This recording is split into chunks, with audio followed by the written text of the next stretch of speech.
19 नवंबर 2023 ये डेट आप अपने जीवन में कभी नहीं भूल सकते, क्योंकि दोस्तों इसी दिन वो दुखों का सैलाब आया था। वो आंसू बहे भारतीय क्रिकेट के भारतीय जनता के 2003 में, वही आंसू बह गए 2023 में।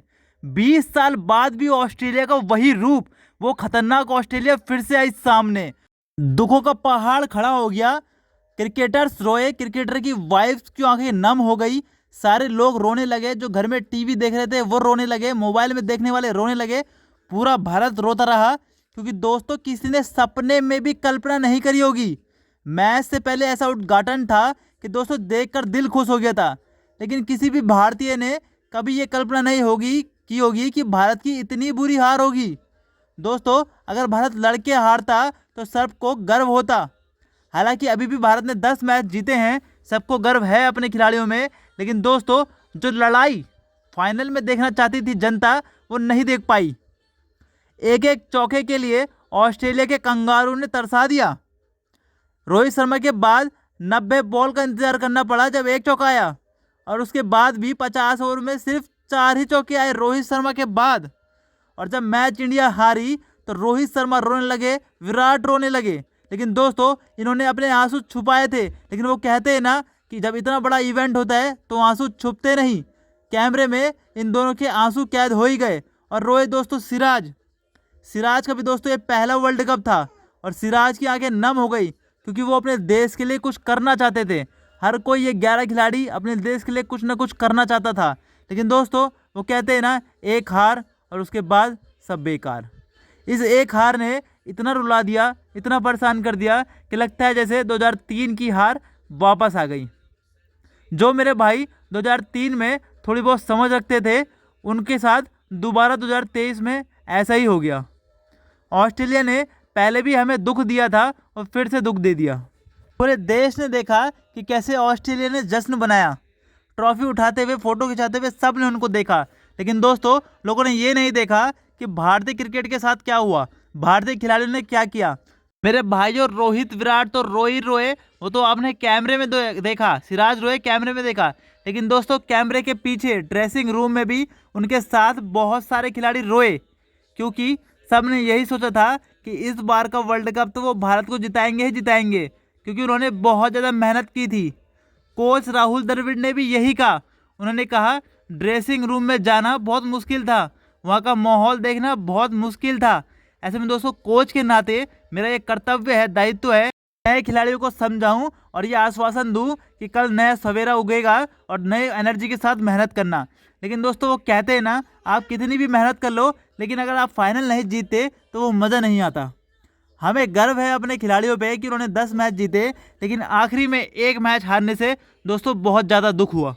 और ये दुख इतना बड़ा था कि सारे के सारे ऑडियंस, अपने घर में स्पेक्टेटर्स बहुत ज़्यादा दुखी हो गई। और दोस्तों कई लोग तो रोने भी लगे, कई लोग तो दोस्तों अगले दिन तक शोक मनाते रहे। और ये शोक अगले दिन तक नहीं दोस्तों, ये तब तक रहेगा जब तक भारत वर्ल्ड कप ना जीत जाए। क्योंकि मुझे याद है 2003 में मेरे को इतना दुख हुआ था, और उसका गम 2011 में महेंद्र सिंह धोनी की कप्तानी में ही दूर हुआ था। जब महेंद्र सिंह धोनी कप्तान थे और 2011 में हमने वर्ल्ड कप उठाया था, जिसमें गंभीर, युवराज सिंह की खतरनाक पारी सामने आई थी, पूरी की पूरी टीम खतरनाक थी। उस समय दोस्तों जब हमने वर्ल्ड कप उठाया था तभी वो दुख गया था। अभी दोस्तों अगर आप ये सोचो कि ये दुख जल्दी से चले जाएगा, ऐसा होने वाला नहीं है। जब तक कि भारत ऑस्ट्रेलिया को T20 के फाइनल में या वर्ल्ड कप के 50 ओवर्स के फाइनल में ना हरा दे। हाँ माना कि दोस्तों हमने 10 के 10 अच्छे मैच खेले और आखिरी में हमें हार का सामना करना पड़ा, लेकिन उसकी वजह से ही हमें दुखों का आडंबर खड़ा हो गया, दुखों का पहाड़ खड़ा हो गया। लेकिन मेरे भाइयों ऐसा क्यों हुआ? क्योंकि दोस्तों भारत ने उतना अच्छा गेम नहीं खेला। जी हाँ दोस्तों, हाँ माना हमारी टीम चैंपियन टीम है, लेकिन दोस्तों फाइनल में हमसे बहुत गलतियाँ हुई। क्या क्या है वो गलतियाँ बताऊँगा आपको मैं पूरी वीडियो विस्तार से। उससे पहले कमेंट में बताना कि दोस्तों आपको किसको देखकर सबसे ज़्यादा बुरा लगा, रोहित शर्मा के आंसू देख के, या विराट कोहली के, या सिराज के। दोस्तों बता दूं आपको मैं, भारत ने करी थी बहुत बड़ी गलती, और वो सबसे बड़ी गलती थी इंटेंट की। जैसे पाकिस्तान के खिलाड़ियों को बोलते थे ना कि ये डर जाते, चौके छक्के नहीं मारते, सेम ऐसा ही भारत के खिलाड़ियों के साथ हुआ। जब विराट कोहली और KL राहुल बैटिंग कर रहे थे तो इंडिया दोस्तों अच्छी पोजीशन में था। हाँ माना 3 विकेट उखड़ चुके थे, लेकिन रन रेट के हिसाब से बहुत आगे था। ऑस्ट्रेलिया की तो इससे लाख गुना बुरी बेकार हालत थी। उनके 3 विकेट तो पावर प्ले से पहले ही आउट हो चुके थे। लेकिन वो कहते हैं ना दोस्तों, अगर आप लड़ना जानते हो तो आप हर परिस्थिति से लड़ सकते हो। ऑस्ट्रेलिया के ट्रेविस हेड ने और लबुशेन ने लड़ाई करना जारी रखा। लबुशेन का काम था टुक टुक करके सिंगल देना, तो वो देते रहे और बॉल खाते रहे। और ट्रेविस हेड का काम था मारना, तो वो मारते भी रहे और संभल के खेलते भी रहे। और हमारे खिलाड़ियों ने क्या किया दोस्तों, विराट कोहली और केएल राहुल जब बैटिंग कर रहे थे तो दोस्तों ये बहुत ज़्यादा बॉल खा गए। टुक टुक करने का मतलब ये नहीं होता कि तुम सारी बॉल खा जाओ। धीरे खेलने का मतलब ये नहीं होता है कि तुम दूसरे ओवर का मैडन करवा दो। जो टीम का 6वें नंबर का बॉलर है, 7वें नंबर का बॉलर है, उस पर तुम 2-2 रन मारो। यही भारत का टर्निंग पॉइंट था दोस्तों। आप कुछ भी कह लो, लेकिन मुझे ये लगता है कि भारत के बल्लेबाजों ने बेखौफ बैटिंग नहीं करी, उसके अलावा दबाव में आके बैटिंग करी, जिसकी वजह से वो दबाव भारत का पूरे मैच में रहा। दोस्तों मैं ये नहीं कह रहा हूँ कि आप चौके छक्के मार के आउट हो जाओ। अगर आप बीच में एक चौका मार देते, उसके बाद आराम से सिंगल लेते तो बहुत अच्छी बात थी। मेरे भाइयों, अगर ये बंदा बिल्कुल भी गलत बोल रहा हो, मैं अगर बिल्कुल भी गलत बोल रहा हूँ तो कमेंट में ज़रूर बताना। भाई आराम से खेलने का मतलब ये नहीं कि टेस्ट मैच वाला आराम से खेलो कि पूरी बॉल खा जाओ 1 रन मारो। आराम से खेलने का मतलब वनडे में होता है कि 4-5 रन ले लो और बीच में कम से कम 4-5 ओवर के अंदर एक चौका मार दो। अगर नहीं मारना तो मत मारो, लेकिन कम से कम 4 रन तो मारो। रोहित शर्मा जिस सिचुएशन में छोड़ गए थे, हम 30-40 रन आगे थे बॉल से। लेकिन जब केएल राहुल और विराट कोहली बैटिंग करने लगे, उसके बाद भी जितने भी बल्लेबाज आए सब दोस्तों दबाव में खेलने लगे। मैं यहाँ किसी भी बल्लेबाज की बुराई नहीं कर रहा हूँ, ना केएल राहुल की ना विराट की, मैं कर भी नहीं सकता, ये सब महान खिलाड़ी हैं। लेकिन दोस्तों मैं बुराई कर रहा हूँ इंटेंट की। इंटेंट मतलब वो जो उनको करना चाहिए था उन्होंने नहीं किया। मतलब मैं बुराई कर रहा हूँ सोच की, इंटेंट की, कि भाई साहब तुम कम से कम 4 रन ले लेते एक ओवर में। ट्रेविस हेड के 2 ओवर में सिर्फ 4 रन गए। अगर 10 रन गए होते 2 ओवर में तो 6 रन यहाँ पे आ जाते। और दोस्तों मैक्सवेल के 7 ओवर में 24 रन। मतलब यार कम से कम तुम 40 रन तो मारो, उसके 6 का रन रेट तो लाओ। अगर तुम्हें ट्रेविस हेड की बॉलिंग इतनी खतरनाक लग रही है तो कम से कम यार जो 7वें नंबर के बॉलर है, 6 नंबर के बॉलर है, उनकी 6 बॉल में 5 रन तो ठोक लो। मेरे भाई आराम से 30-40 रन तो यहीं से ऊपर हो जाते इंडिया के।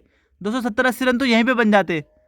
और उसके बाद जो 30-40 रन ऑस्ट्रेलिया ने बचाए हैं, उसकी दोस्तों तारीफ सबसे ज़्यादा करनी चाहिए। इसलिए ऑस्ट्रेलिया वर्ल्ड कप जीत भी गई। और भारत की फील्डिंग एवरेज थी, मैं ये नहीं बोलूँगा कि अच्छी नहीं थी, ठीक ठाक थी। लेकिन अगर आपको वर्ल्ड कप जैसा इवेंट फाइनल जीतना है तो आपको पूरी जान लगानी पड़ेगी। जो नामुमकिन है उसको मुमकिन करके दिखाना पड़ेगा। बाउंड्री पे कूद जाओ, मर जाओ, गिर जाओ, घुटने छिला दो, हाथ छिला दो, लेकिन बॉल को बाउंड्री से पार मत जाने दो। और ये बात बॉलर्स के लिए भी एप्लीकेबल है, क्योंकि बार बार ऐसा इवेंट नहीं आता। अगर तुम्हारी थोड़ी चोट लग भी जाएगी और जो बाद में 1-2 महीने बाद रिकवर हो भी जाएगी, लेकिन अगर तुमने वर्ल्ड कप जिता दिया तो इससे अच्छी बात क्या होगी। पूरा देश तुम्हें याद करेगा, जिंदगी भर तक तुम अमर हो जाओगे। जैसे कपिल देव, धोनी, ये दोनों अमर हैं। उनके साथ जो टीम थी वो अमर है। युवराज सिंह, गंभीर, सचिन, सहवाग, ये दो सब अमर हो गए दोस्तों। कपिल देव के साथ जो टीम थी वो सब अमर है। सुनील गावस्कर, बहुत बड़े बड़े नाम। इसलिए दोस्तों पूरा जी जान लगा के फील्डिंग करो। और उसके बाद जैसे ट्रेविस हेड ने उल्टा भाग के कैच पकड़ा था, ऐसे कपिल देव ने भी पकड़ा था, अगर आपको याद हो तो। यही दोस्तों, यही छोटी छोटी चीज़ें अपनी जान लगा देना, यही फैक्टर्स डिपेंड करता है कि कौन वर्ल्ड कप जीतेगा। ऑस्ट्रेलिया ने पूरी जान लगा दी थी फील्डिंग में, और यही चीज़ थी जो उनके खिलाड़ी कर सकते थे, जो उनके फील्डर कर सकते थे। इंडिया की फील्डिंग एवरेज थी, मतलब ठीक थी, उसको ख़राब नहीं बोल सकते, लेकिन ये भी नहीं बोल सकते कि एक्स्ट्राऑर्डिनरी थी। और ऑस्ट्रेलिया की फील्डिंग को एक्स्ट्राऑर्डिनरी बोल सकते हैं। दूसरा, ऑस्ट्रेलिया का इंटेंट। जब ट्रेविड हेड बैटिंग कर रहे थे तो क्या उनको दबाव नहीं था मेरे भाई साहब? बहुत दबाव था, लेकिन फिर भी वो दबाव में नहीं आए। उन्होंने कहा भाई गंदी बॉल आएगी तो मैं मारूंगा। और किसको मारा? हमारे 5 ही बॉलर थे, उन्हीं को मारा। कोई केएल ने बॉलिंग नहीं कराई, कोई विराट ने बॉलिंग नहीं कराई, कोई रोहित शर्मा ने बॉलिंग नहीं कराई, कोई सूर्य कुमार यादव ने बॉलिंग नहीं कराई। बॉलिंग कराई हमारे 5 मेन बॉलर ने, और उन्हीं को उन्होंने टूल दिया। मोहम्मद शमी जो इतनी स्विंग करा रहे थे, ट्रेविस हेड ने उन्हीं पे लंबा छक्का ठोक दिया, वो भी तब जब उनके 3 विकेट गिर रहे थे। भाई ये होता है इंटेंट। आउट होने से डरना किस बात का? मेरे भाइयों, अगर आपको मेरी बात थोड़ी सी भी गलत लगी हो कि ये बंदा गलत बोल रहा है, भारत सही खेल रहा था, तो दोस्तों कमेंट में जरूर बताना। और साथ में ये भी बता देना कि क्या आपको ऐसा रीज़न लगा जिसकी वजह से भारत हारी, और जो रीज़न मैंने बताया क्या वो सही लगा या गलत लगा? भारत का इंटेंट सही था इतना टुक टुक करना कि ट्रेविस हेड और मैक्सवेल को भी सम्मान देना, और वो भी ऐसा सम्मान जो कि कितनी खतरनाक बॉल से नहीं, बस विकेट खोने के ना डर से आया हो। दोस्तों भारत के खिलाड़ियों ने बहुत मेहनत की है, हम सब उनकी रिस्पेक्ट करते हैं, लेकिन दोस्तों फाइनल में आते आते नॉकआउट में दोस्तों ऐसी गलती नहीं होनी चाहिए जिससे कि सारा का सारा मज़ा खराब हो जाए, सारी मेहनत पानी में मिल जाए। बस इंटेंट में कमी नहीं होनी चाहिए, चाहे उसके बाद रिजल्ट जो भी हो, हमें उससे कोई मतलब नहीं है, लेकिन दोस्तों इंटेंट में कमी नहीं होनी चाहिए। जब ट्रेविड हेड और मैक्सवेल बॉलिंग करा रहे थे तो उन पर रन मारने चाहिए थे 20 के ओवर में। माना कि रोहित शर्मा छक्का मारने के चक्कर में ही आउट हुए, लेकिन रोहित शर्मा का काम ही वही था। अगर रोहित शर्मा भी टुक टुक करके एक एक रन लेते तो कुछ फायदा नहीं था उनको खेलने का भी। रोहित शर्मा ने वो काम करके दिया जो कि उनको करना था और वो कर गए। सहवाग भी 0 पे आउट होता था रन मार के, तो रोहित शर्मा की कोई गलती नहीं है, गलती है बीच वाले बल्लेबाजों की जो उनको रन मारने चाहिए थे। अब रिस्क नहीं लेके रन मारने चाहिए थे, जैसे विराट कोहली मारते हैं, सिंगल सिंगल लो यार, क्या दिक्कत है, तुम दबाव में क्यों आ रहे हो, कोई आउट हो रहा है तो। दूसरी टीम हमेशा हावी रही, पूरे मैच में हावी रही, और पूरा का पूरा ऑडियंस सन्नाटा बन के रहे, सब चुप, पिन ड्रॉप साइलेंस। क्यों भाई, चौके छक्के नहीं आएंगे तो चुप ही रहेंगे वो बेचारे। यही है दोस्तों, इंटेंट में कमी रह गई, मुझे ऐसा लगता है। और दोस्तों अगर आपको ऐसा लगता है कि मेरी बात बेफालतू की है, ऐसा कुछ नहीं था, विकेट हो गए थे इस वजह से उनको रुकना पड़ा, तो आप कमेंट में ज़रूर बताना।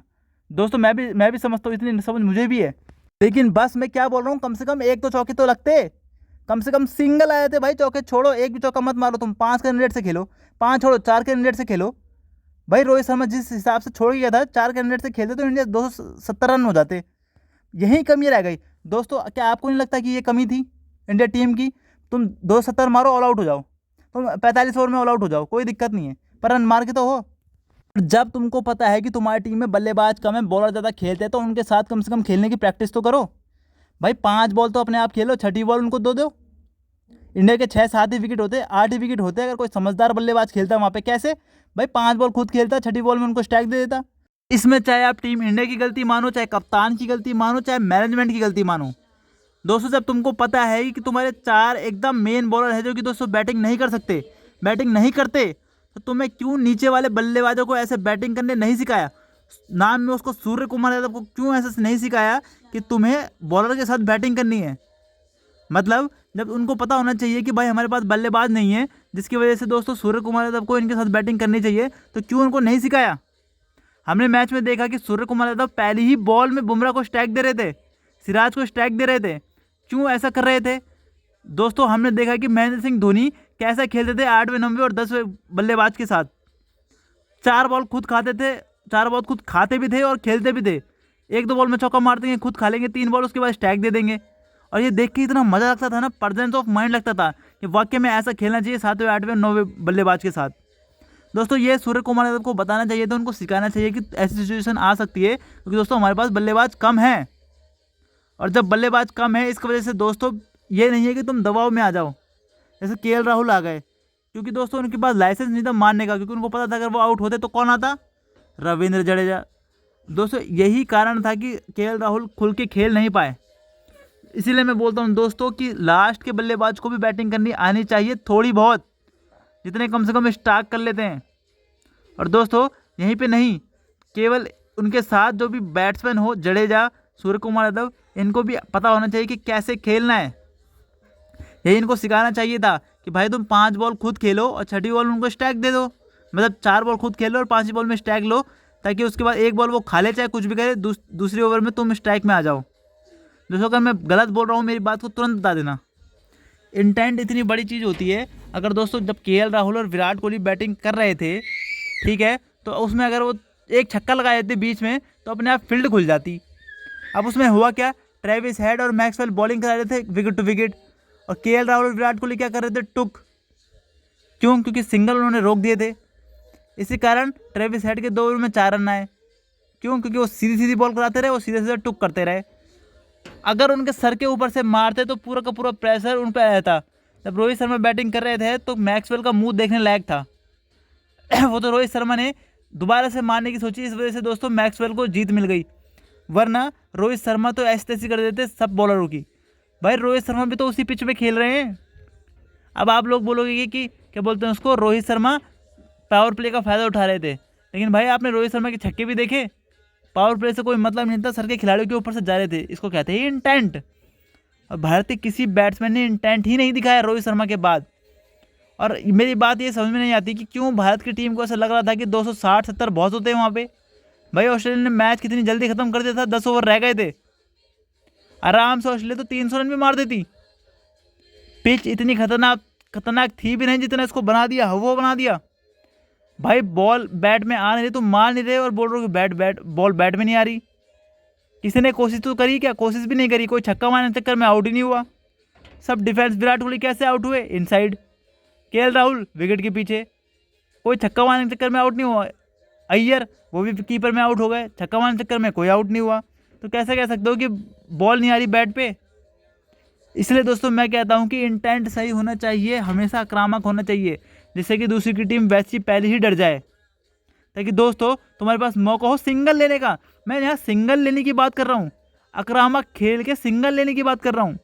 दूसरे बॉलर को इतना डरा दो कि दोस्तों वो सिंगल में खुश हो जाए। यही करना था दोस्तों। आपको लगता हो कि इस क्रिकेट की दीवानी की बात सही है तो चैनल को सब्सक्राइब कर देना। जय हिंद, वंदे मातरम।